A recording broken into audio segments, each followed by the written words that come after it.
This is the only video you'll need to watch over the next 12 months if you want to build a YouTube channel that generates leads and clients on autopilot for your coaching or consulting business. And I'm very confident saying this because I'm going to compress everything I've learned over the last 13 years in business and YouTube into this step-by-step plan that you can follow. I want to focus on the 20% that will give you 80% of the results, so we're going to cover the only 5 metrics that matter while growing your business. There are so many metrics on YouTube. Focusing on anything else other than these 5 will definitely slow down your growth. And number 2, we're going to cover the 5 transformative strategies that fueled my journey to 1 million. And number 3, I'm going to show you in detail how to turn YouTube viewers into clients.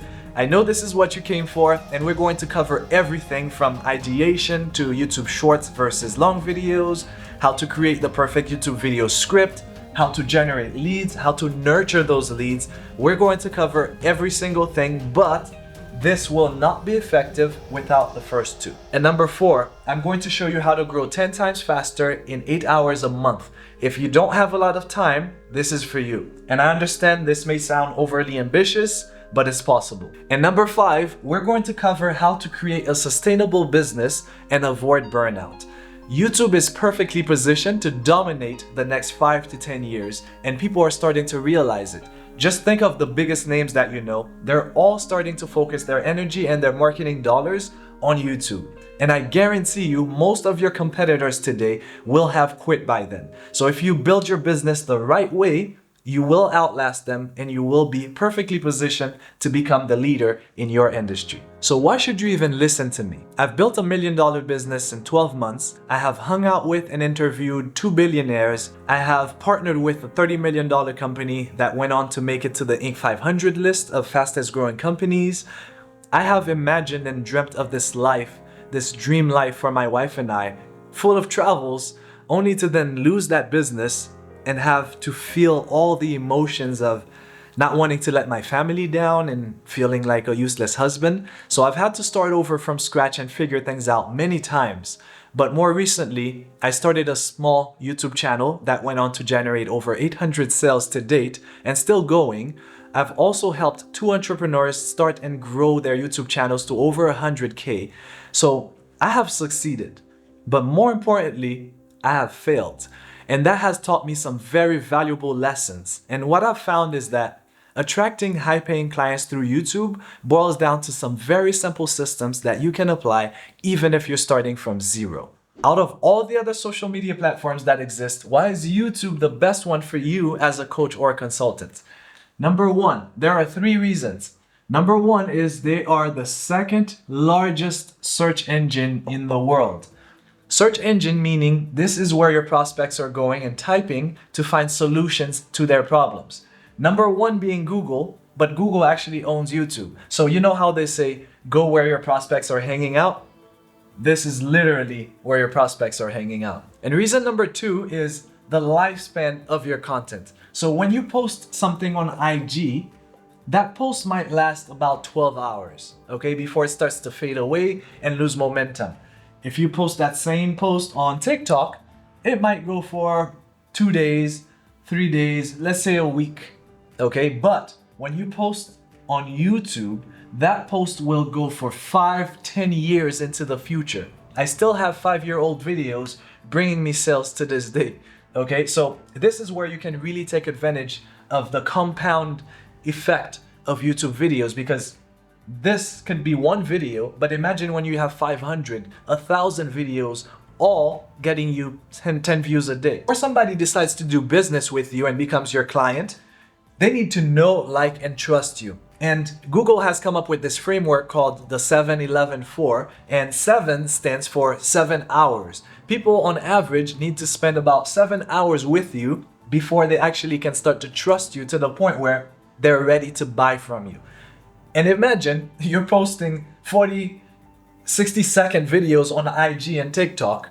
How many videos will you have to publish before you can actually reach that 7 hours in total time spent together? Imagine now you're posting 10-minute videos, 20-minute videos, 30-minute videos. And nowadays you can post hour-long videos, which this will likely be, I'm not sure yet, but there's a lot of information we're going to cover today. But if somebody on average spends 15 minutes with you instead of 60 seconds, imagine the impact, how fast you can actually reach that 7 hours of time they need to spend with you before they can purchase from you. So this is just 3 examples and 3 reasons why YouTube is by far, it's not even debatable at this point, the best platform for you if you're trying to grow your coaching or consulting business. Now, let's talk about the only 5 metrics that actually matter while you grow your business through YouTube. Like I said, there are many other metrics you can focus on, but they will just slow you down. These 5 are the essential ones. Number 5, from least important to most important, is the average view percentage, okay? Or retention. All right, this is how long somebody stays on your video once they've clicked on it. So usually you will see a little graph on YouTube that shows you that, okay, in the beginning of the video, people started off here, then they started dropping off, and then it levels out. And at the end of the video, you'll see that you have maybe 20, 30, 40%, 50%. Now, just for educational purposes, the best YouTube channels are getting, the top 10% of channels on YouTube are actually getting about 50% and up, okay? Now, this is not gonna be the norm, most likely. A lot of channels that I know, even channels with millions of subscribers, they still have videos that go viral and pop off with only about 30, 40% retention rate. So 50% is just a good number to aim for. And the shorter the video, the higher that number should be. Try to get at least 50% retention rate. Number 4, which is a bit more important than the average view percentage, is the average view duration, AVD. Okay, this is exactly how long somebody stayed on your video. Not the percentage, but how long. So if you have a video that's 10 minutes long and one person watched it and they stayed on there for 5 minutes, your AVD is then 5 minutes. Okay, and the more you can get, if you can increase your average view percentage, okay, like I said, 10-minute video, 50% will equal to 5 minutes. The same 10-minute video, if you can increase your average view percentage to 60, that will be 6 minutes, okay? And the higher that is, the better it is, because YouTube has publicly said, the longer you can keep somebody on the platform, the more you will be rewarded. They make more money when people stay on the platform for longer. So that should be your main goal with your videos, is keeping them on YouTube as much as possible for as long as possible. And number 3, the next most important thing is the CTR. Okay, that is the click-through rate, meaning out of 100 people, if 5 people click on your thumbnail to watch your video, that's a 5% click-through rate. And on YouTube, that varies between 2 to 5% on average. If you can aim for 10% click-through rate, that will be great, all right? There are videos that will have more than that, and a lower CTR doesn't necessarily mean a bad video, because the more it starts to reach colder audiences, the lower that CTR will be. So you can still have a 1 million view video with 3% CTR. So next, and this is where it starts to get fun, is the leads. The next metric you need to focus on is leads. All right. Now, this is why I don't focus on helping people become YouTubers, because then you're not focusing on leads. But we're here to make money. We're here to grow our business, our coaching business, our consulting business. So one of the most important things is leads. Okay. I don't have to go too deep into that. And the first one is sales. All right. Number 1 is sales. Because no matter what you're doing here, if none of it is resulting in sales, then what are we doing? Sales is number 1, and you can work your way backwards. If you don't see any sales, the next thing to check for is leads. Are leads coming in? And if leads are coming in and they're not buying, then you know your offer has a problem. Then go read $100 million Offers by Alex Hormozi. That's a great book. If you're not getting leads, then the next thing to check for is your CTR, because that means people are not clicking on your video. You're not getting views. So the first thing you need to do to get views is get people to click on your video. And if people are clicking on your video, but they're not watching your video, then you need to fix your AVD, which means You need to work on your retention, which means you have to create more engaging videos. And in a few minutes, we're going to get into how to create videos that keep people engaged. But those are the 5 metrics that literally, if you don't focus on anything else, will help you grow your business and save you time. Now, I have to tell you the 5 things that really fueled my journey to $1 million business, because I think without this section, everything we're going to talk about for the rest of this video will not matter as much. So, number 1 was delayed gratification. Okay? So, when I first started that business, my mentor, Ryan, really pushed this point: delay gratification as much as possible. And for me, when I first started, what really matters, what really convinces people to buy your product is testimonials, reviews, stars, 5-star reviews.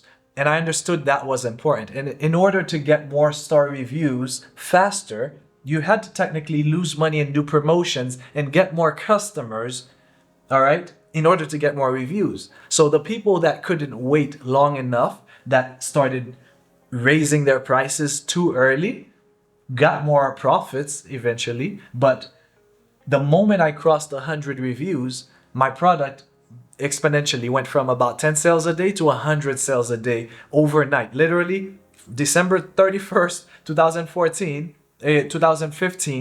I had 11 sales.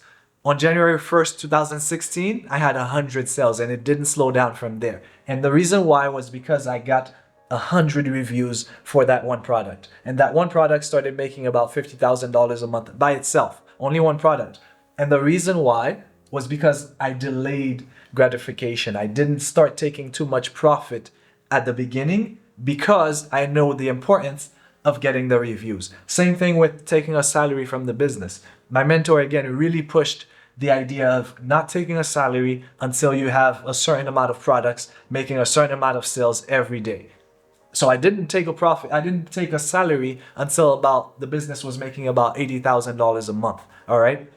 And that really helped me launch more products faster. So delay gratification as much as you can. So number 2, focus actively, diversify passively. What that means, a lot of people have a misconception that when rich people or wealthy people have 7 streams of income, they think it means focus on 7 businesses at the same time. I'm not good at multitasking anyways, so focusing has been a bit easier for me. So when I heard from my mentor, focus on doing these 2 things only for 6 months, that's all I did. I didn't have to create a beautiful website. I didn't have to start marketing on social media at the time. All I had to do was get enough reviews so my product would convince more people that they should buy it, and get enough products, getting a certain amount of sales every day. Until I do that, don't do anything else. So for you and your business, focus all of your attention for a certain amount of time, and when you have enough leads coming in, enough sales, then you can hire a team to help you do all the other stuff that look pretty on the outside. And number 3, get a mentor. And that is so underrated. It's like having a cheat code. I remember once I met this guy and we actually started working on his channel together. And literally within 2 minutes, I identified one problem on his channel and I told him to fix something. And he went from getting about 15,000, 20,000 views per video to getting about 50, 100,000 views per video within 30 days. And I'll show you the screenshot of his message that he sent to me the next month. So this is years of experience and mistakes that you don't have to make when you have a mentor to tell you exactly what to do and when to do it. So instead of waiting 3 years to start seeing results in your business, you could literally shrink that to 3-6 months when you have a mentor. And point number 4, surround yourself with like-minded people. You know, this is so underrated. The amount of days that I didn't really feel like doing something, and just by having a conversation and hearing about somebody else talking about what they're working on really pushed me to run home and get things done and work late nights just by having them around me. Willpower will only get you so far if your environment does not support that. And number 5 is set the right goals. And what I mean by that is focus on setting goals that you can control rather than focusing on goals that you cannot control. So instead of focusing on getting 1 million views this year, focus on publishing 50 videos this year, 1 video every week. And every week, what that will do is you will actually hit your goal every week that you actually posted a video. And that will keep you keep you fulfilled. Your happiness level will be so much higher, and that will keep you motivated throughout the journey. And you will inevitably reach your goals. And if, for example, you reach the end of the year and you didn't hit your goals, what you have to do is, okay, I'm going to do 2 videos a week. Okay. And so it's easy to control that instead of focusing on 1,000,000 views and you're not focusing on doing the things that will get you 1,000,000 views. Let's talk about how to turn viewers into clients, finally. So you really just need to know one thing for this one. You need to make the best YouTube videos possible. And the best YouTube video possible has 5 things. It's a video that first they're interested in.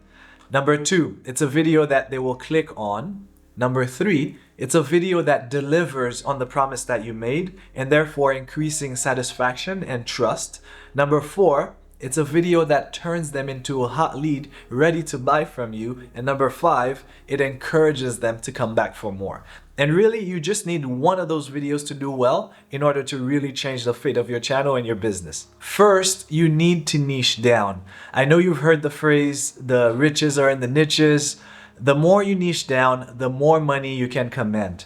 The more your marketing message will resonate with a specific person. If your message is too broad and you're not speaking to anyone specifically, you probably also heard, if you're speaking to everyone, you're speaking to no one. So the more you can focus your message, the more somebody who's reading your marketing message can say, this is for me. But if it's too broad, nobody will feel like, this is exactly for me. They understand my problem. Okay, so you have to niche down.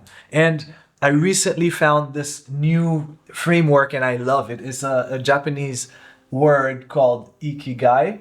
It means a reason for being. And what that means is your niche will be in here, in between what you love, what the world needs, what you can get paid for, and what you're good at. So think of something that you have solved for yourself in your life, or that you've helped someone else solve in their lives, and ask yourself, okay, do I love it?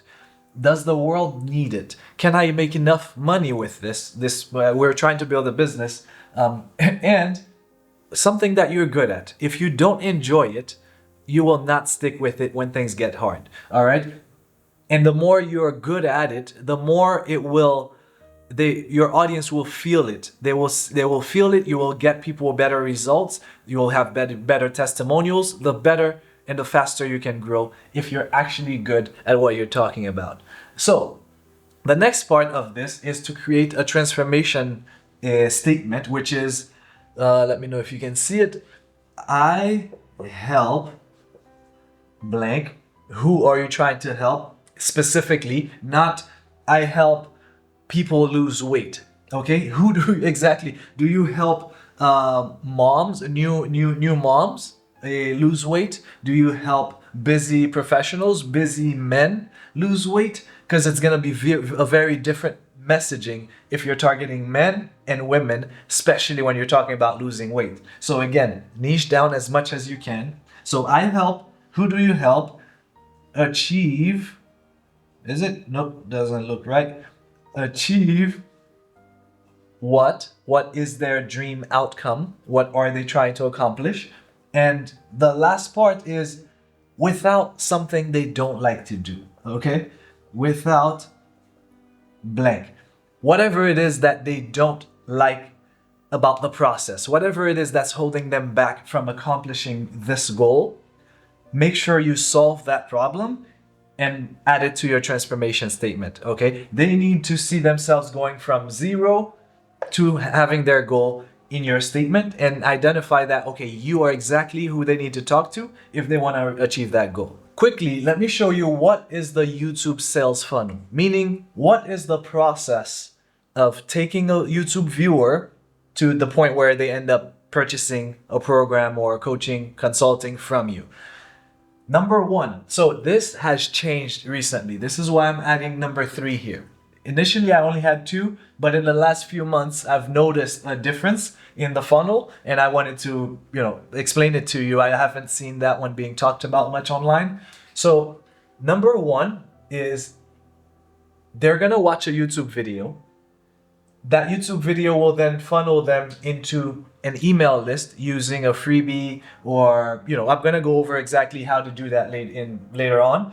And then from there, from your email list, you're gonna nurture them, and then you would send them to an offer. Now, keep in mind, you might say, hey, why don't I send them directly to my offer? That's because YouTube is not yours, okay? One thing that I learned is that I didn't own my Amazon business. Okay, I had a business that was selling on Amazon, but the moment my account got suspended, it was gone. Okay, so same thing can happen to you. Somebody could report you for whatever reason, and boom, overnight your business is gone if you are only relying on YouTube to drive traffic to your product. Therefore, this is why it has been, and I don't think it will go anywhere. Every marketer, every big marketer or big business owner recommends that you do have and build an email list. That is where you will continue to build a relationship and therefore make more money. So this is technically what I would recommend that you do, and your number one goal is to build your email list. All right, don't even focus on making sales initially. Focus on building that email list, because it will end up being more profitable for you over the long run. Number two, the other option, which is technically my last option right now, which is going to be from your YouTube videos, you're sending people to a YouTube video sales letter. All right, you could call that a webinar, or it's a style video where you talk for 45 minutes and the last 15 minutes you're pitching your product, and you then send them to your offer. Okay, that's the format for a webinar. You can technically create a whole YouTube video, an hour-long YouTube video that is a video sales letter, but for YouTube. So it's called the YouTube VSL. All right. Now, the last one, which is the one I'm leaning towards right now, as I've started seeing the shift from this to this in the last few weeks and months. Every big business marketer, every leader in their industries on YouTube lately has been sending people straight from YouTube to their offer. Okay? Now, you may wonder, I thought if I don't build my email list, I don't have a business. You're right. But later on, I'm going to show you how to actually make this work and still build your email list while sending people directly to the offer. Now, the reason why this step is being skipped initially, this is where you get the viewer. Okay, you create awareness. They go to your email list and you email them once a week for weeks and months. They build that relationship with you. Remember how I told you they need to spend about 7 hours with you before they can buy from you? This is where this would happen. But lately, we are seeing that YouTube is doing just as great of a job nurturing that audience on YouTube. So instead of sending them straight to an email list so you can nurture them, you're keeping them on YouTube. They're watching more videos. They're accumulating that 7 hours with you, and they're ready to buy straight from YouTube. They didn't have to join your email list in order to be ready to buy. And people are seeing conversion rates to their sales calls skyrocket just because after watching your videos, people feel like they know you. All right. You might not know them, but they feel like they know you and they're ready to buy literally when they get on a sales call with you. And one of the benefits is that by cutting all of this, that you are losing a lot of people in the process. They had to go from your YouTube video to your landing page or your freebie. A few of them would put their email in. Now you have a few of them in your email list, and when you make an offer, a few of them will see your email and open it. Well, a few of them will see the email in the first place. Then a few of them will click on the link, and then a few of them will buy. So you drastically diminish the amount of people that actually get to see your sales page, which is where they're gonna buy from you. Now, with this, they're going straight from YouTube. The next link they click is taking them directly to your offer. So you technically 3x your traffic to your product, to your offer, just by removing all of this. And again, We're not completely removing it. We're still building an email list. So let's get into it. Now, let's settle this debate. Should you make short form videos or long form videos? So shorts, they do get more views and more subscribers, but the quality of the viewer is lower. It's a very different type of viewer that is scrolling on their phone and your video just pops up in front of them and they watch 40 seconds of it. Remember how I told you people need to spend 7 hours with you before they can trust you and buy from you? Well, imagine it will take you 10 times longer to do that with shorts, sending them to 45 seconds to 60-second videos rather than sending them to a 20-minute video where they feel like they know you after 10-15 minutes. Okay, so you will get more views, you will get more subscribers, but the quality will be lower. Now, with long form videos, the views will be lower, the subscribers will be lower, but the quality of that viewer is much higher. They convert at a much higher rate than with short videos. Now, it doesn't mean shorts are useless. I've just discovered a new way to actually use shorts to actually boost your growth a lot more, and I'm gonna get into that later on in this video. But for the purposes of growing your coaching or consulting business, long form video will outperform shorts 100 times over. How do you find a topic that is interesting to your viewer? First, focus on the problems that they will encounter while trying to accomplish that goal that they have. If you have gone through that process yourself, ask yourself, what did I need to know? What questions did I have as I went through this process myself? So those you can do off the top of your head, or you can even ask AI to help you with brainstorming common problems, hurdles, and pain points that they're having. So it could be, for example, somebody who wants to know how to become a better runner, and they're typing, okay, what shoes should they wear? That probably is a question that you had. Then you would make a video about the different types of shoes that will help you run faster or make you more comfortable or help you last longer. Okay, so ask yourself, what are all the problems that I ran into when I was going through that process, and create videos for each of those topics. Number 2, you can use something called trend hacking, taking advantage of trends. You can just go on googletrends.com and look at what's trending and see how you can tie that to your industry. Number 3, credibility hacking. Credibility hacking means if you are just starting out and you don't have testimonials or you don't have proof to show people that you've done this successfully before, you can use the credibility of others. So for example, I have many videos of Alex Hormozi, one of the biggest entrepreneurs on YouTube, because when people see his face, if I'm analyzing his process or what he does or what he advises people to do, they will trust it a lot more than if it's just coming from me, someone they don't know yet, they don't like yet, or trust yet. Okay, so you use the credibility of someone else in your video. Number 4, you can use external data, meaning look at what your competitors are doing. Look at what other people in other industries are doing. See what type of videos are doing well for them. Okay, so you're getting inspiration from other channels on YouTube. So look at all of your competitors, go on their channels. You can sort the videos by most popular. Look at the videos that they recently posted that are getting a lot of views and see what's working for them. And you'll start to see, as you start looking at all of your competitors, you will start to see some commonalities and you'll start to see a certain type of video idea pop up, and you'll start to realize, okay, this video idea works. I have a whole list of video ideas that I have here that I know will perform better than the others. Okay, and that's only because I'm studying my industry and I'm looking at what they're doing, and I can see that whenever this person or whenever anybody does this type of video, it does well. So the next thing you can do, and one of the best, is internal data. What has performed well for you? That means it resonated with your audience, not somebody else's audience, which means you should do this. And big YouTubers are doing this. Ali Abdal, Alex Hormozi. If you look, you'll see the same type of video about once a month because it did well once before. All right, so don't be afraid to recreate a video that did well for you once a month, once every 2 months or so.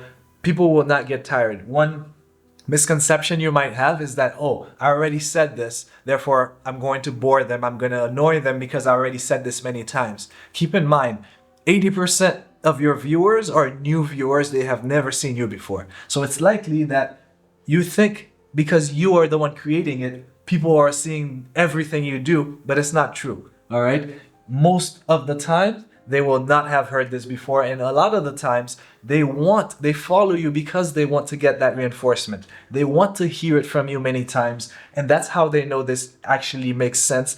And this is credible information. If they keep hearing it from you over and over again, they will realize that, okay, this is probably important. Bonus tip is that your topic can make or break your video from the start. Doesn't matter if you do any of the other things I'm going to talk about well. If the topic is not good, the whole video will flop. For example, you can make a video about the benefits of regular exercise, or you can talk about how to live to 100 years old. Which one do you think more people will click on? Same idea, same concept, different topic. One has a lot more intrigue, interest, and we're going to get into that later. But the idea alone, the topic alone can make or break your video. So this is the first step, and please do not skip this step. Now, how can you pick a title that will perform well? So first, you have your topic now. The next thing you need to do is create your title. The title is what will make the person decide if they really want to actually click on this video. So what the title needs to do is create curiosity. Okay, the viewers need to have a lot of questions, as many questions as possible pop into their heads as they read this title. So for example, I have one of my videos that technically is outperforming my other videos at 2,000 views, because this is a brand new channel and no other video so far has hit 2,000 views. And this video is doing well, and I knew it would do well because, first of all, the topic, I have seen it on YouTube before, so I knew that topic would do well. Number two, the title is why this new editing technique is taking over YouTube. So this title doesn't answer a question. It creates more questions in your mind. You're thinking, you have questions in your head at this point thinking, what is that editing technique? What do you mean taking over YouTube? In a good way or in a bad way? You have questions. I did not answer. I have to create an itch that you have to scratch only by clicking on this video. And that's a mistake that a lot of people make on YouTube. They create titles that literally answer the question. And so the moment the person sniffs the answer to your question, why should they watch your video? They're going to just keep going and click on something else. So you need to create a lot of curiosity.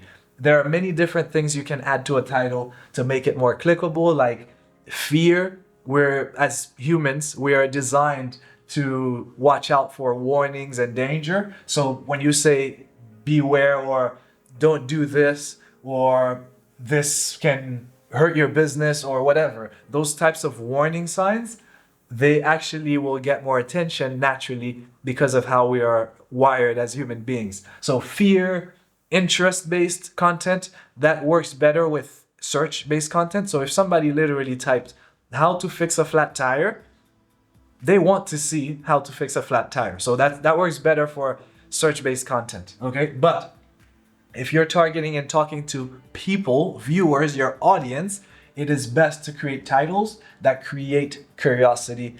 Even your thumbnail should do the same. So quick tips for a title: keep it under 50 characters or less if possible. You don't want too many words. You want them to be able to just glance at their phone and see the title and decide quickly if they want to watch it or not.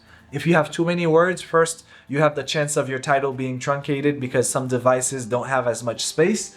And number two, that's more that the viewer has to process. And you want it to be as fast, the process from where they look at it to decision, if they're gonna watch it or not should be very, like, half a second is what you have to convince that person to click on that video. So one resource you can use to help you create better headlines is subjectline.com, or you can literally ask ChatGPT to help you create better titles. And lastly, you want to look at outliers, okay? Your competitors, everybody on YouTube, like I said, always look at other industries. What is working for them? What type of title are you seeing? So you're gonna have to be immersed in your industry so you can start to see what is working on YouTube, and then you can add your own flair to it. But as a beginner, don't try to reinvent the wheel. All right, so go look at outliers. If you download the tool vidIQ, okay, the free extension, just put it on your Google Chrome. You will see it says 1x, 2x next to any video. That means this video has gotten 2 times more views than the average on the channel, which means this video is doing very well. So look at those outliers and ask yourself why, and document them. Create a document and list all the outlier titles that you see, so that one day you can just plug and play your own ideas, your own thoughts into them. Now, let's talk about your thumbnails.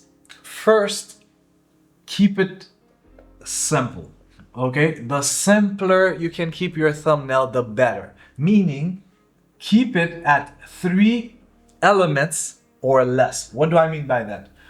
Let's say this is your thumbnail, okay? You can put your face right here, put some text right here or right here. That's 2 elements. So that's your face, 1, the text, 2, and maybe the thing that you're talking about. So if you're teaching someone how to make a tomato garden, it might help that you are in front of a tomato garden so that it can show in the background all your tomatoes, and that would be the 3rd element. But lately, I have seen 2-element thumbnails performing very well. Diary of a CEO is doing exactly that. Literally, he has his face or the face of someone and the text. That's it. Black background. All right? and white. Yeah. Anyways, it's black and white. Somebody's face and some text. 2 elements. All right? So don't overcomplicate the thumbnails.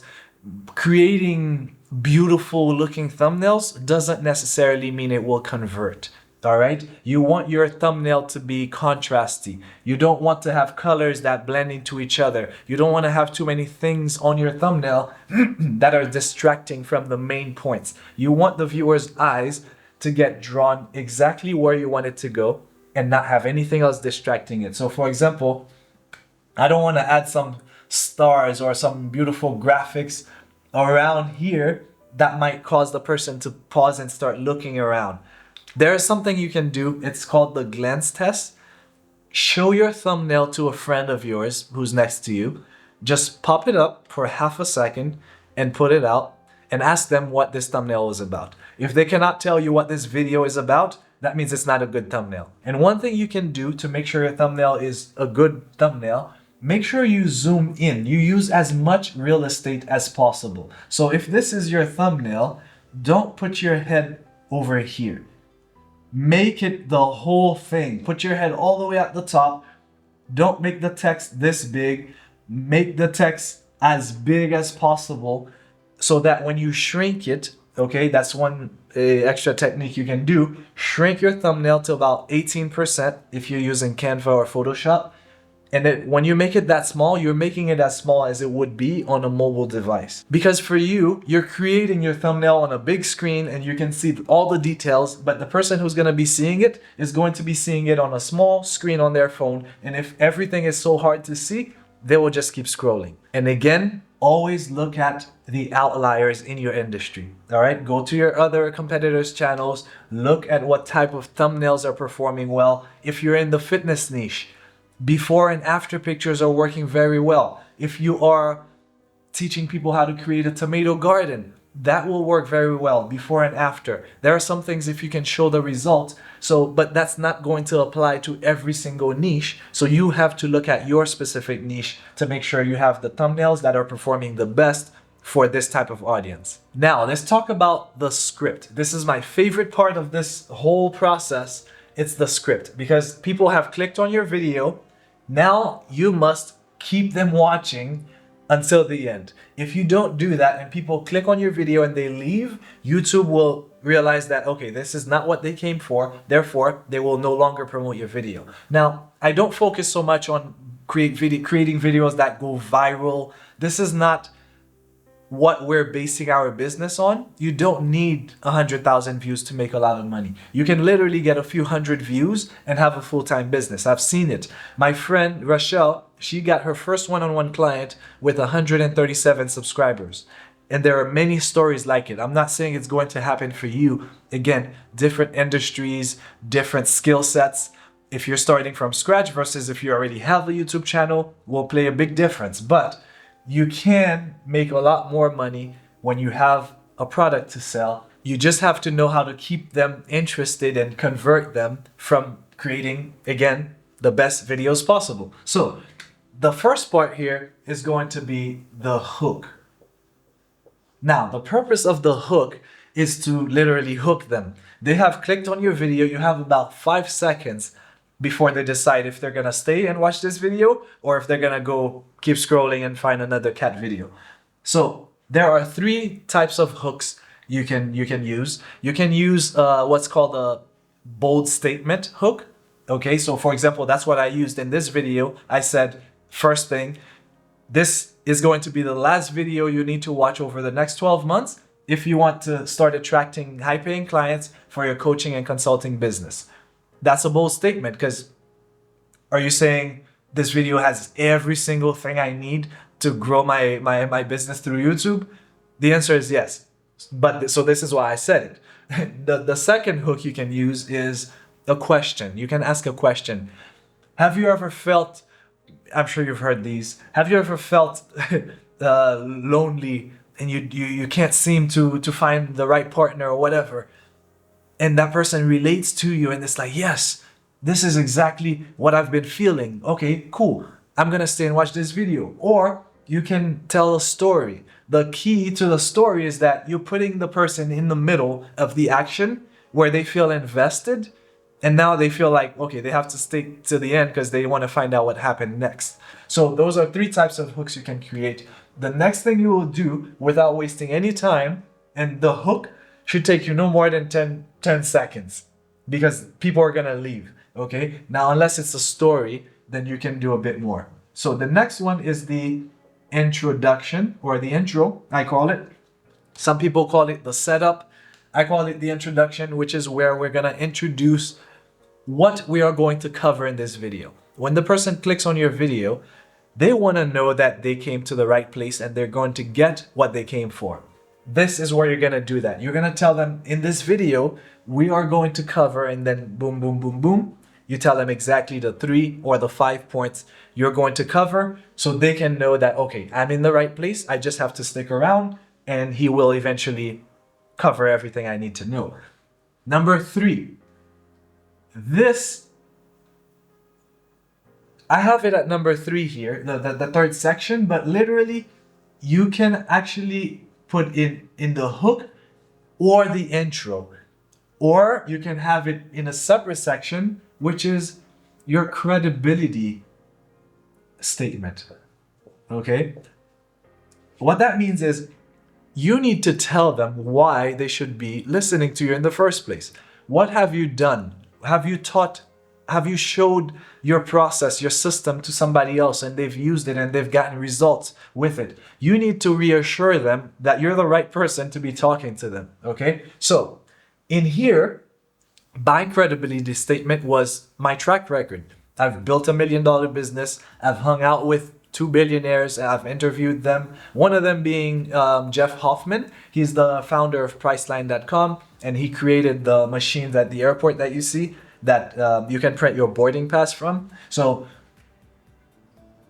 what have you done? What experiences have you had that make you a valid person to be teaching me this stuff? Okay? So, like I said, you can have a separate credibility statement at this point, but if you can introduce something into the hook or the intro. For example, one example of using it in the intro is, I'm going to show you the 3 steps that all of my clients have used to generate over $10,000 a month, for example, okay? Or I'm going to show you the 3-step system that I taught my client, that I taught Jenny, one of my clients, and she grew her tomato garden to be a beautiful, perfect garden, okay? Not a good example, but you get the point. And then, exactly, point number 1, we get straight into it. Do not focus on telling them, hey, my name is this. Do not waste time. Tell them, hook them, tell them what they're gonna get. Show them that you're credible at some point in the hook or the intro or a third section on its own. Then get straight to the point. Okay, you don't need to have an intro video with your logo. None of that. It's just a waste of time. Do not spend time in the beginning asking people to subscribe or like. You haven't given them anything yet. Why would they subscribe? I've never subscribed before I knew that, okay, this person has good information and the rest of their channel looks like they have other great stuff, and I want to make sure I can come back to it. This is the only time that I've ever subscribed. I don't know about you. So point number 1, you get into it. Point number 2, whatever the second point you're teaching, and then you will get into the call to action. Now, the reason why I've strategically placed it at this point is because, let's say you had 3 points, you have taught them 2 points. You have provided a lot of value to them at this point. So they're more ready to receive or get called to action, because every time you call somebody to action, their level of goodwill goes down. And every time you sell to them, their level of goodwill goes down. But when you provide value, it replenishes and it goes back up. So this is why we're going to provide 75% of the value before we ask for anything. And at this point, you will then make a call to action and ask them to either, if you're using the first funnel, you're going to send them to your freebie or a quiz or a webinar, any landing page or lead magnet that you have, or send them directly to your offer. Send them to a link where they can book a call, book a discovery call, or buy the product. While we're talking about call to actions, here is an example of my actual call to action.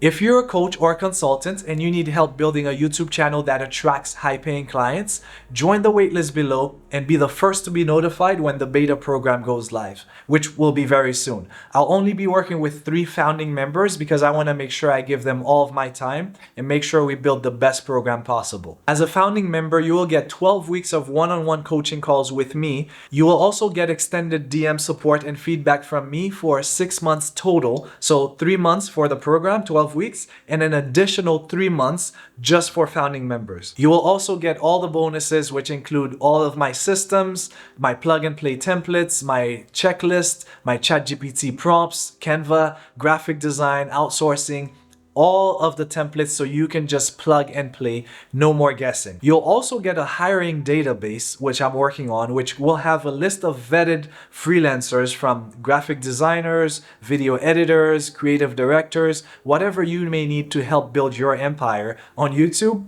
I will have them already vetted, so you don't have to go on Upwork trying to find people to hire. You will have their names, their emails, their prices, everything in a spreadsheet that you will have access to as a founding member. You'll also have lifetime access to all future updates and community. And lastly, this is the lowest price it will ever be, because this is the beta program. I'll need your testimonials, I'll need your feedback to make this the best program ever for coaches and consultants in the world. So I'll be giving you extra time, extra feedback, extra resources.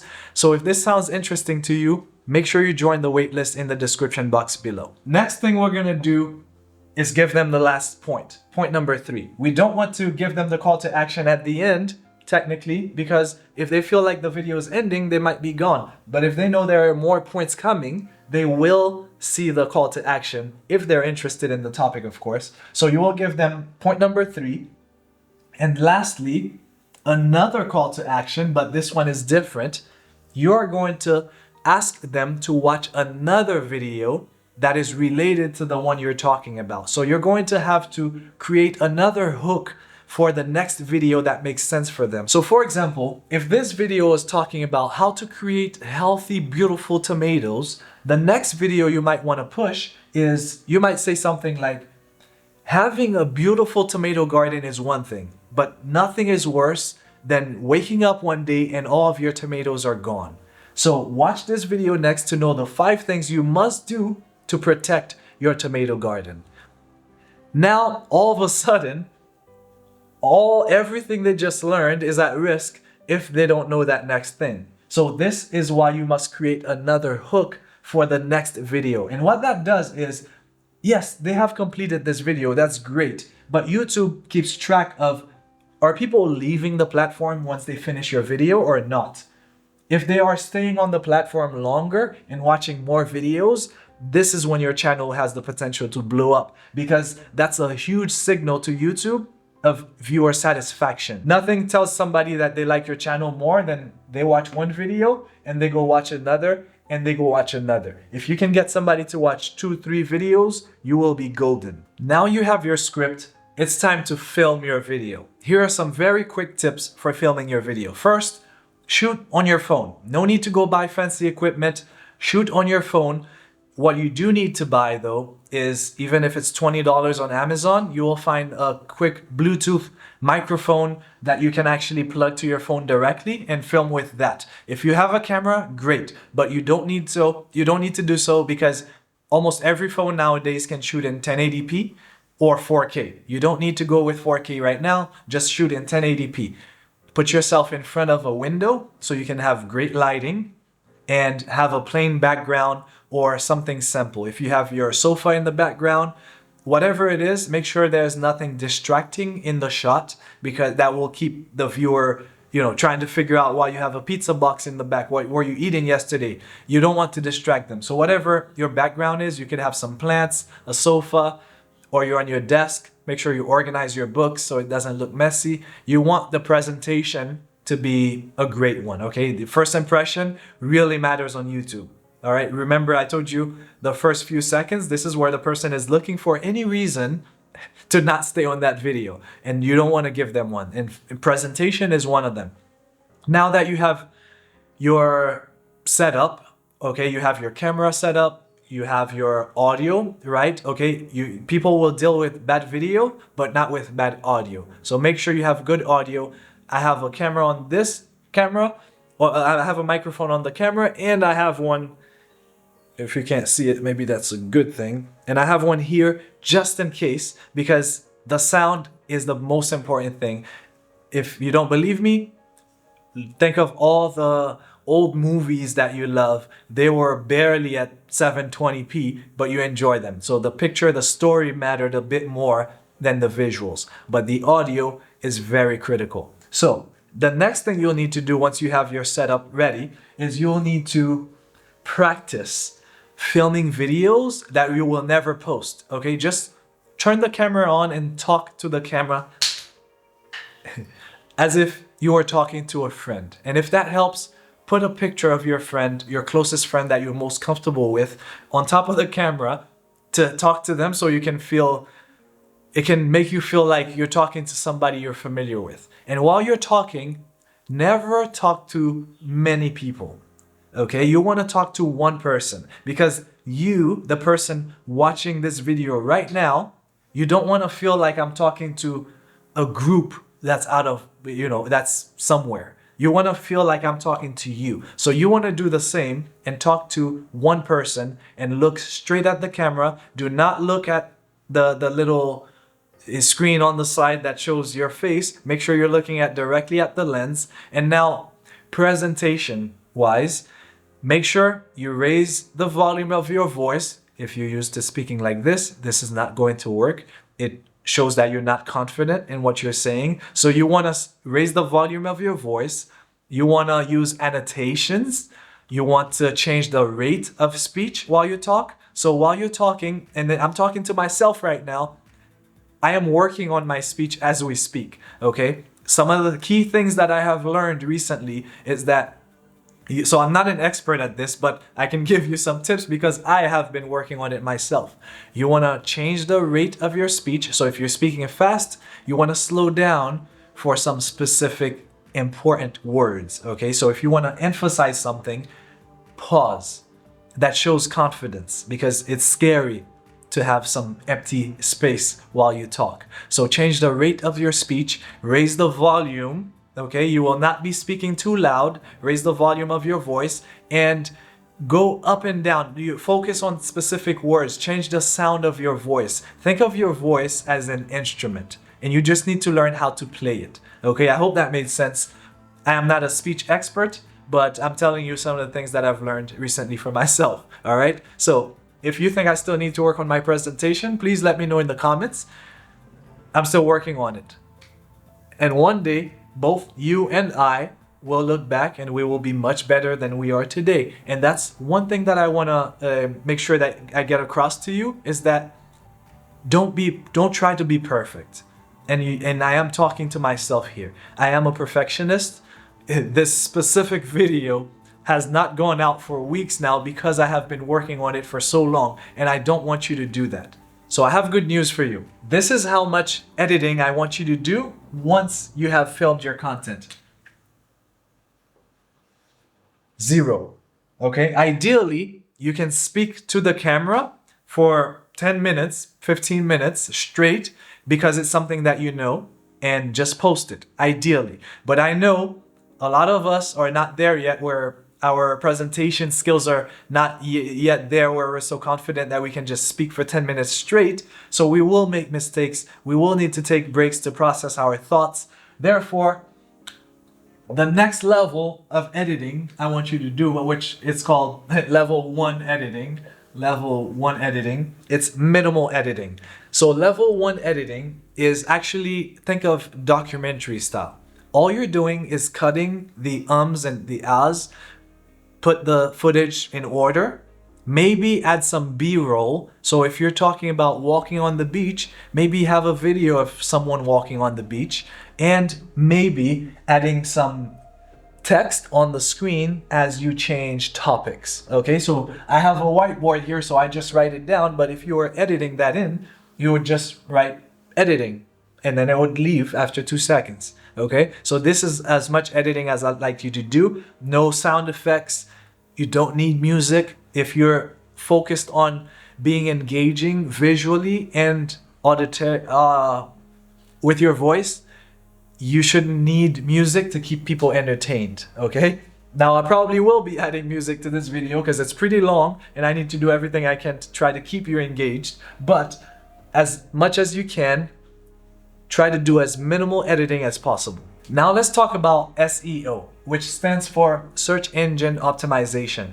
What are the keywords that will be in your video that will allow YouTube to know what your video is about and who to promote it to? First, your title. This is the most important one. The title is the most important one as far as YouTube reading the words and identifying what your video is about. Now, keep in mind, I'm showing you this, but this is not as important as you may think. YouTube actually no longer relies on those to determine what a video is about. They actually listen to what you're saying in the video also. So they're confirming, because people used to, keyword stuff, a bunch of keywords that are not related just for the sake of trying to drive other traffic to their video. And YouTube wants to be as relevant as possible. So your title is number 1. Your description is number 2. This is about it. Those are the only 2 things that matter for your, well, not the only 2, but the written part that you're going to fill out that really matter for ranking purposes and being promoted to the right person.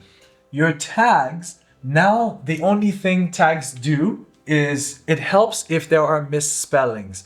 So if, for example, you're talking about Google and sometimes people type Google with 3 O's, you might want to put this 3O Google in the tag section to tell them that, hey, this also is related to this video if they ever type that onto YouTube.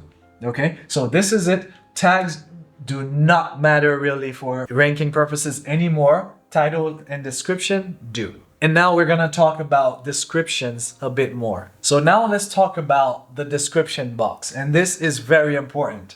So in the description box, remember earlier I said you can either send people to your freebie to build your email list, or you can send them to your offer. Now you're going to first add the link to your offer, okay, or your freebie. But for the sake of using the third funnel, which is sending them directly to the offer, we're gonna put in a link to the offer, and then we're gonna add a short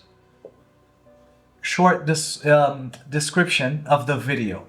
Okay, make this very short and curiosity driven, and this is where you should add a few other keywords that you might not have wanted to put in the title. For example, you might want to say growing a tomato garden in 2024 might be something you want to target. You want to target those people who want to know about this year specifically, and you didn't want to put that in the title. This is where you could actually say it, okay? So add a short description that creates curiosity, that tells them, okay, this is what this video covers, but you're not answering the question of what's inside this video, okay? Make sure you don't give away what's inside of the video in your description. I've seen this too many times, because then why should they watch the whole video if they already got the summary in the description box?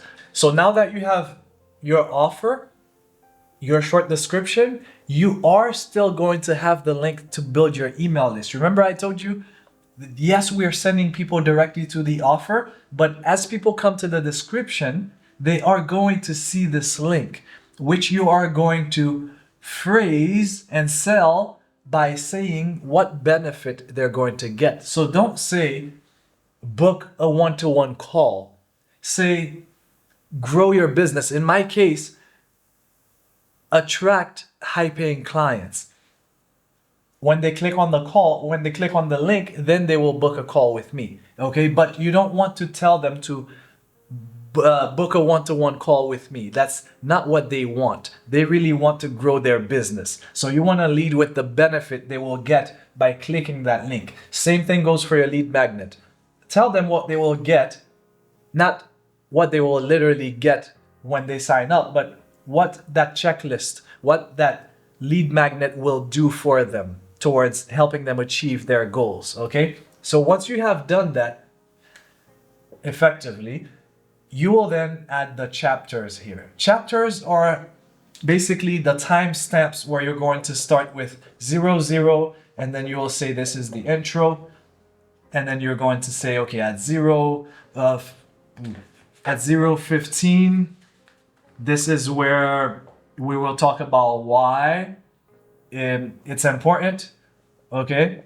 And then 0:35 is where we get into point number 1.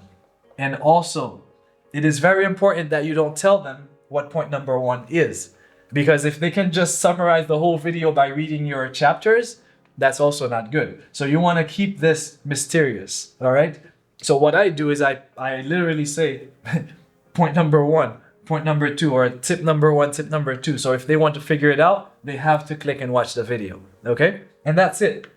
Nothing else. No social media, nothing else, because the more choices you give people, there are people who have, I'd say most YouTube channels have 5 or more links in there. And the more choices you give people, they have analysis paralysis and they don't know what to click. And so reducing the amount of links you have and things they can do, the more you will see your conversion goes up, because it will be very clear, hey, if I want to work with him, just click on this.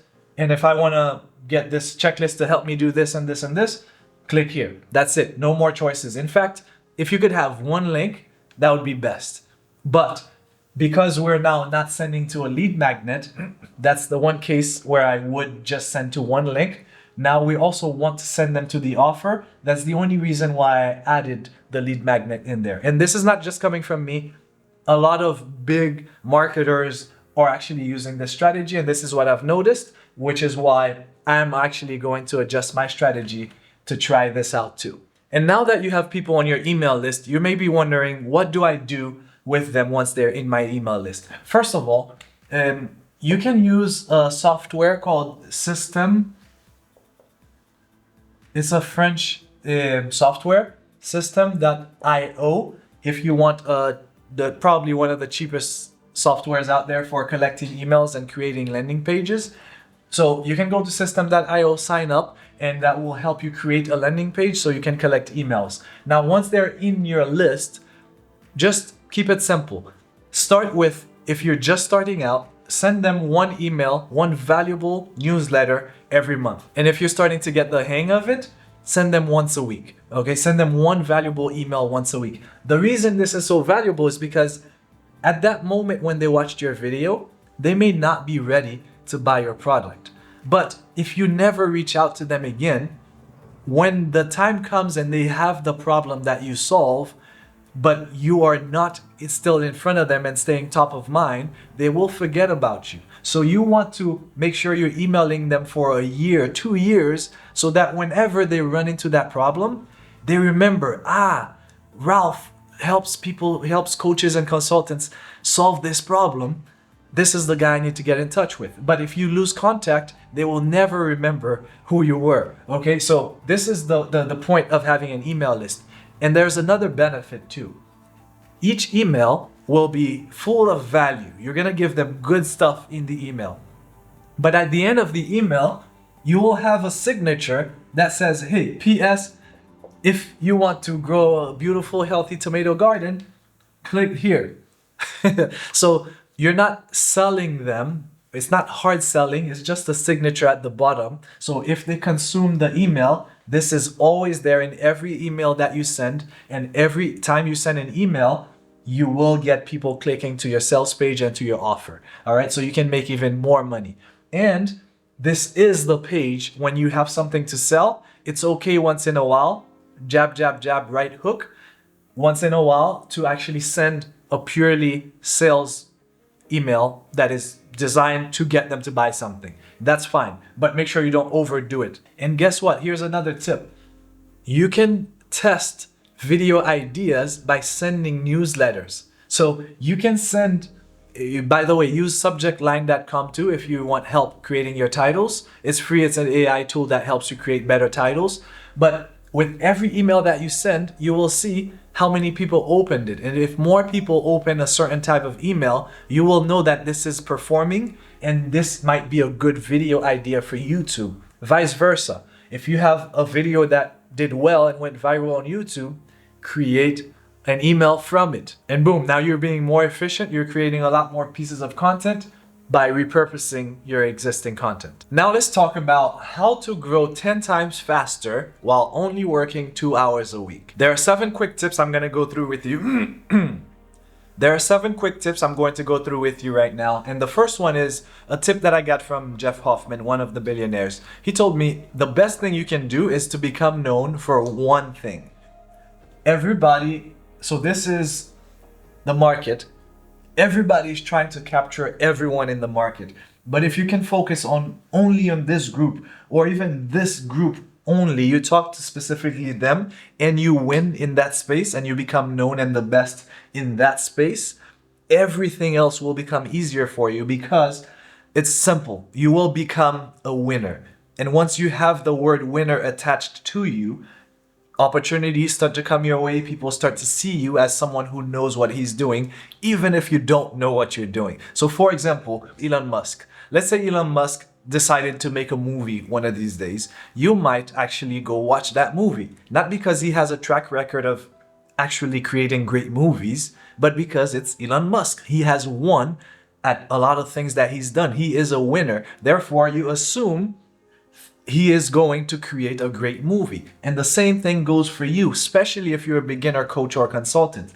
If you can become known for one small niche, all of a sudden you have become a winner, you have won, and people will assume that you know what you're doing, and that will make sales a lot easier for you. And the next thing you need to do is to build authority fast. And this is one of the first things you need to focus on, which is either have something that you can prove that you have done before or have helped others achieve that result. Without that, no one wants to be the first to be a test dummy for your product or your service. Therefore, you have to be able to prove that you know what you're doing and you can help them. So if you've never overcome this problem yourself or have helped others achieve that result that your prospects desire, don't be afraid to work for free so you can gain the experience and get feedback so you can improve, so you can then get testimonials and proof that you can show. Even if it's YouTube comments, if you have helped someone in any type of way, get that and document it. Create a folder on your Google Drive or wherever you store your stuff and save that, because that is going to be very valuable for you going forward. And that is a mistake that I made a lot because I'm such a people pleaser and a giver. I will help people and then I realized, oh man, I never documented their progress, and sometimes I wished I had, because I could have used it later on. And number 3 is you have to make sure you have crystal clear messaging. And this has become apparent to me recently as I was working with a coach for myself. I thought I was clear on my messaging with a lot of things, but what I thought was crystal clear was nowhere close to being clear enough. For example, saying that you help students make money is not good enough.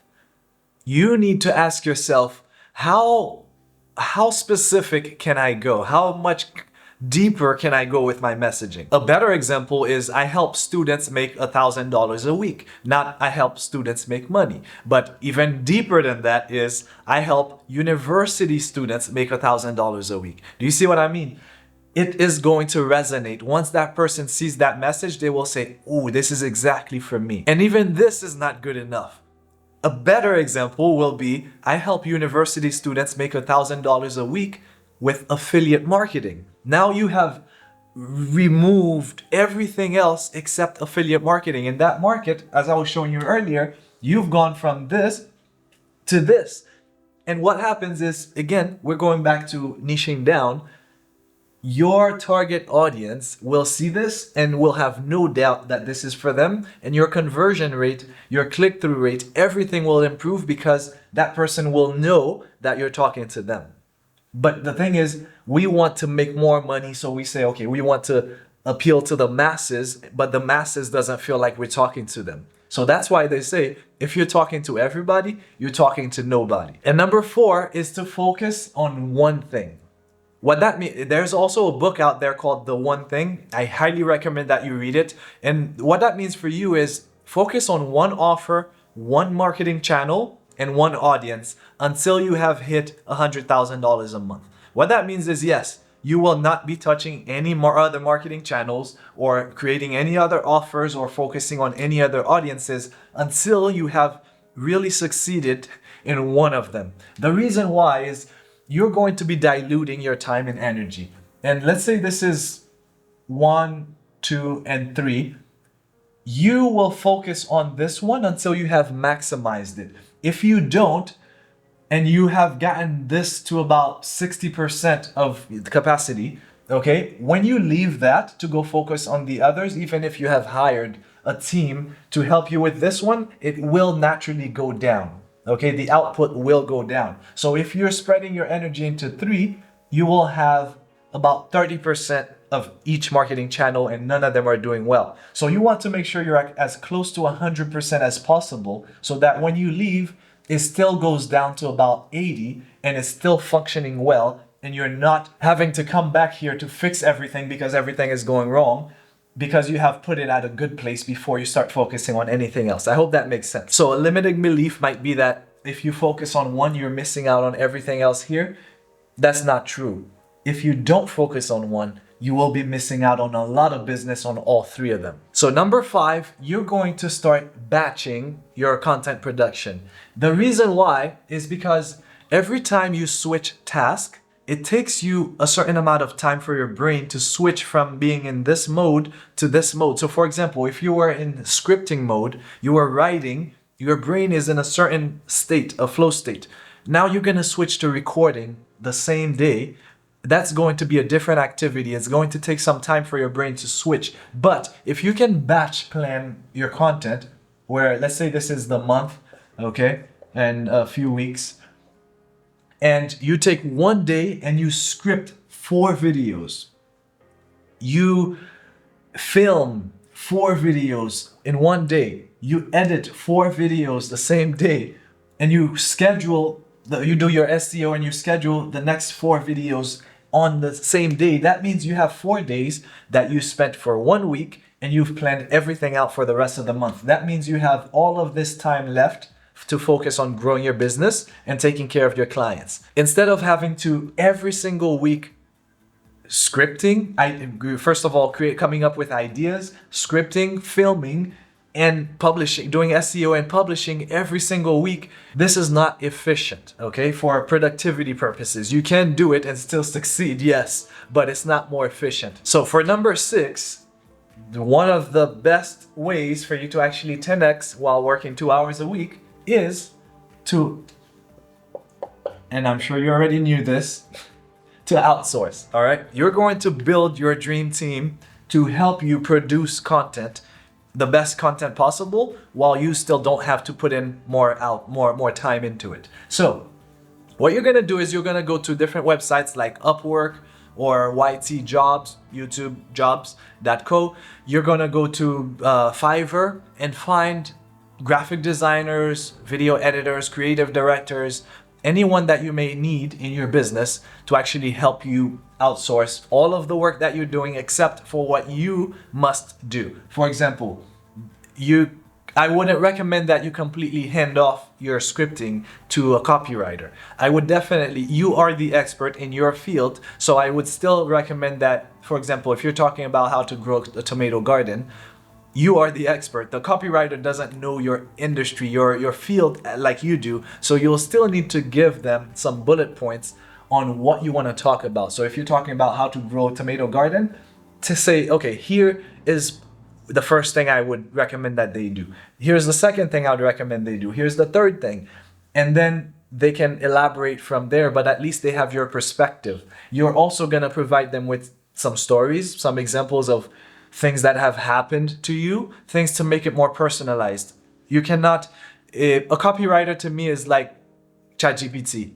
You can use it as an assistant, but you cannot just hand over all of the work unless they are also an expert in your field. Another thing is, if you join the program, you actually will get access to my hiring database, which is a database full of the freelancers that you will need to hire to grow your business. So you will have already vetted freelancers from copywriter to creative director to video editors, anything, everybody you might need, virtual assistants, everybody you might need to grow your dream team. So now that you have your team, the next part will make a lot more sense. So this is how you're going to allocate your time to build your content, to create your content and grow your business. You're going to spend about 30 minutes a week on pre-production. Okay, that includes ideation, scripting, bullet points, everything that you need to prepare in order to start producing the content. You're then going to spend about 1 hour filming, okay, in production.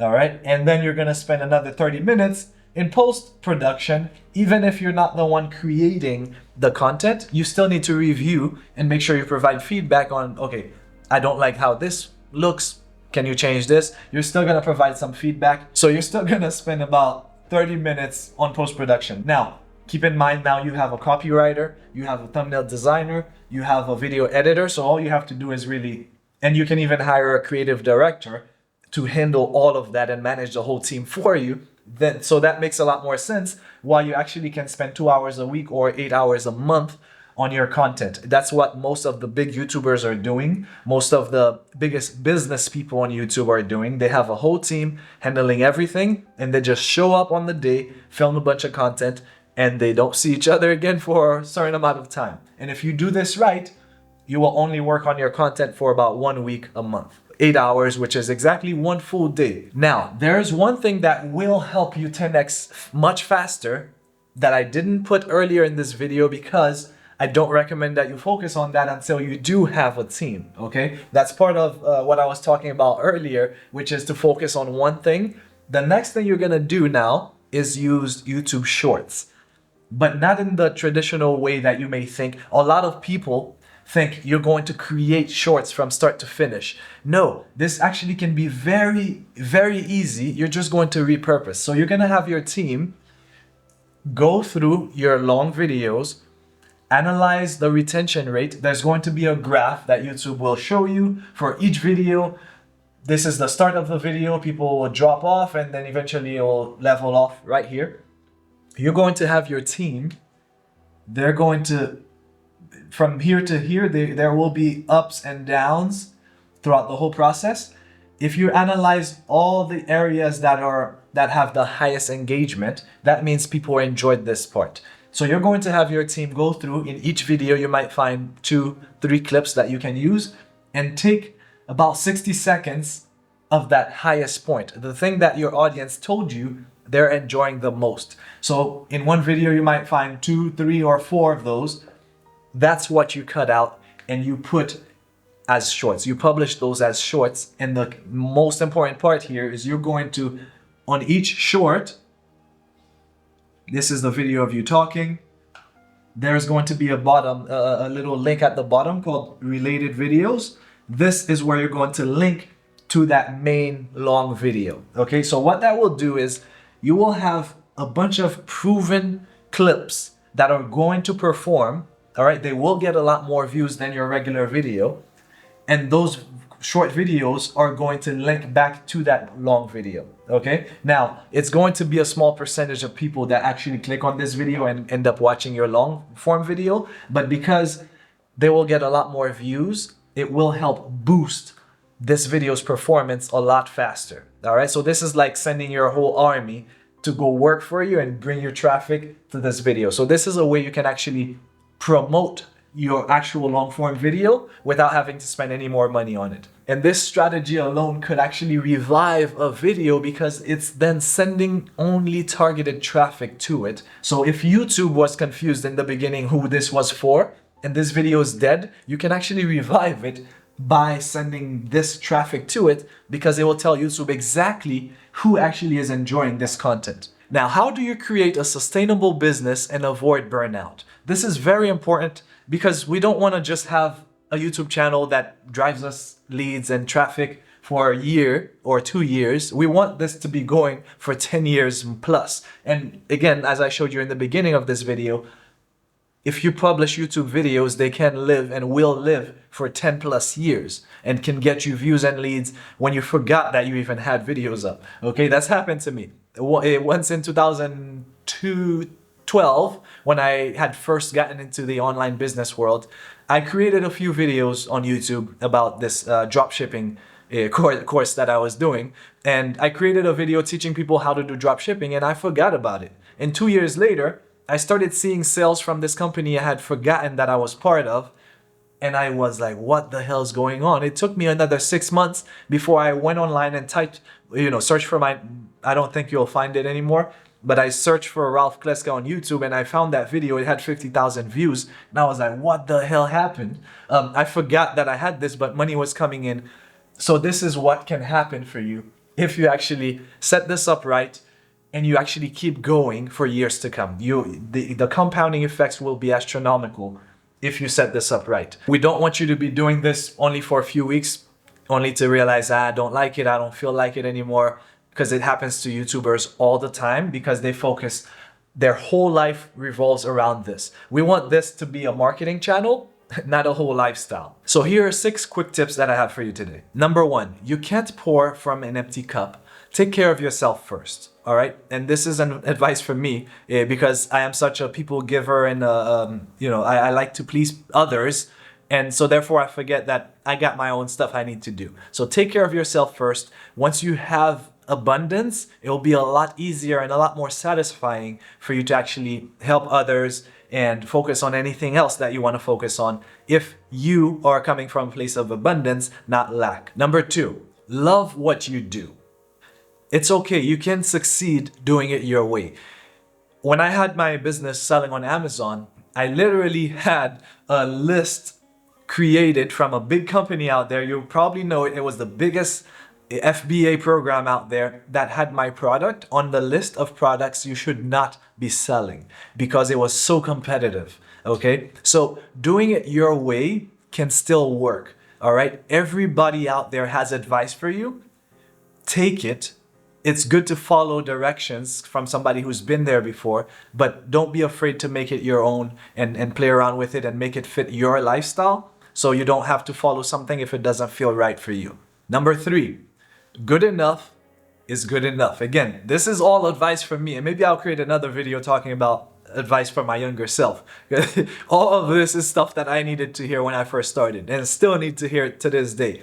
Good enough is good enough. That means don't try to create the perfect YouTube channel. Don't try to create the perfect business. Get started. One of my friends and also mentor, I'm part of his mastermind. I was just at his house this week and I was talking to him about, wow, he gets so much done so fast. And I'm here trying to perfect everything and he's getting better results. And I was asking him for some tips and he said, you just do the thing. In fact, if you can actually go ahead, if you didn't finish this video and you just applied some of the things you've already heard, you're in a better place than if you're trying to finish the whole video, absorb everything, and then trying to apply every single thing you heard me say. It's better that you shut this video off and you go and publish a video with no editing, nothing, no thumbnails, nothing. Just put a video out. That will be more important than trying to create the perfect video because you can always publish another video next week. So focus and change your mindset to next one. Okay, in the next one, I can make this one better, but I'm gonna put this one out anyways. And this comes from the Ready, Fire, Aim approach. This is a book, another book that I highly recommend. It talks about getting ready, firing, and then aiming after. So create, produce, ship, as Seth Godin would say. Ship the product, put it out there, and then you can optimize later. Instead of being paralyzed by trying to make everything perfect from day one, and especially YouTube, there's so much that needs to be done. If you're trying to be good at everything, you'll never do it. And that's why people don't get into the YouTube game, because there's so many things you have to get good at. But the good thing is you don't have to get good at it yet. Okay, just put it out. In 12 months, you'll look back and say, wow, I'm so good. But it took you some time to improve on each thing 1% better every single day. And this one is more advice for just your life in general. Batch activities. So I already talked about batching your content creation, but this is something a mindset you should take into your life in general. Batch your meal planning. This is why meal planning works so well. Nobody wants to be cooking every single night during the week. Plan everything around, because this whole YouTube thing can generate leads for you for years to come on autopilot. Yes, but not if you give up. All right. So I want you to stay in the game. So batch everything in your life. It will become a lot more efficient. In fact, one of the people I'm working with right now is an efficiency coach. So batch every single thing. And she's helping me with improving my systems and my processes in my own life. And number 6, have fun always. Okay. I remember a few years ago, and this is advice that I don't need because I've never been able to push myself to do something if I didn't enjoy it. So this one, I don't have to try to have fun. I have fun no matter what. Okay, so this is something that I want you to think of also. Now, there's sometimes you might have to put in, all-nighters and put in a lot more work. Yes, but make sure that eventually you do have a plan for your life that allows you to have fun and do the things you love and spend it with the people you love. I remember a few years ago, I went to the seminar and I met Jesse Itzler. He's the husband of Sarah Blakely, who founded Spanx. You might know that one. It's a $1 billion company. And he created this, he calls it the big ass calendar for a reason. It's actually huge. And he carries it everywhere with him. And he actually schedules all of his date nights with his wife, all of the trips that he wants to take, all of the activities that he wants to do with his kids and friends. He schedules those into the calendar first, and then he schedules work. Okay. Now, this does not mean ignore work, because yeah, it is important that you have money to pay the bills, but don't forget to have some fun and take the time to spend it with the people that matter the most, because there's nothing like having all the things you ever wanted, but nobody to share it with. There's so much outdated information going around these days, and one of them is that subscribers equals more views and more money. And that couldn't be further from the truth. There's actually one thing you need to focus on if you want to attract clients for your coaching business. And in this video, I show you exactly what that is. So watch this video next.